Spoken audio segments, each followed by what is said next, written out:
Hello viewer, it's a picture. We are going to edit that picture. So first we will go to the color balance and play with the colors. Make it okay there. So here are the filters. Use the filter from the filter gallery to make it attractive.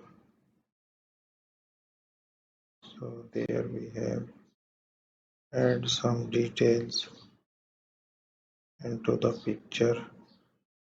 We are going to make it a realistic art design. So use that shape again.